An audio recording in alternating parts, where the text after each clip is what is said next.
సూర్యాపేట జిల్లా తమ్మరబండపాలెంలో ధాన్యం కొనుగోళ్లు ప్రారంభించాలని రైతులు కోదాడ ఖమ్మం రహదారిపై బైఠాయించి ధర్నా నిర్వహించారు. అధికారులు మిల్లర్లతో కుమ్మక్కై రైతులను తీవ్ర ఇబ్బందులు పెడుతున్నారని ఆవేదన వ్యక్తం చేశారు. తక్షణమే జిల్లా కలెక్టర్ స్పందించి సమస్యను పరిష్కరించాలని వేడుకున్నారు. రహదారిపై రైతులు నిరసన చేపట్టడంతో రాకపోకలు నిలిచిపోయాయి.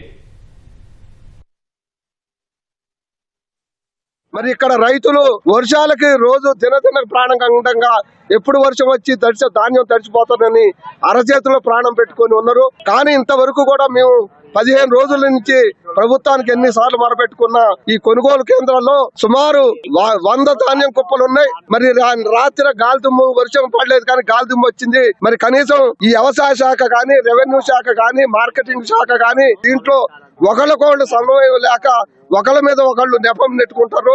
అయినా కూడా వాటికి వారం రోజుల నుంచి చెప్తున్నా కూడా కొనుగోలు ప్రక్రియ ప్రారంభించలేదు. ఒకళ్ళేం గన్నీలు రాలేదంటారు, ఒకళ్ళేం మిల్లు ట్యాగింగ్ రాలేదంటారు. ఇట్లా కాలయాపన చేస్తారు. కాబట్టి మేము రైతు సంఘం తరఫున రైతుల తరఫున డిమాండ్ చేస్తున్నాం.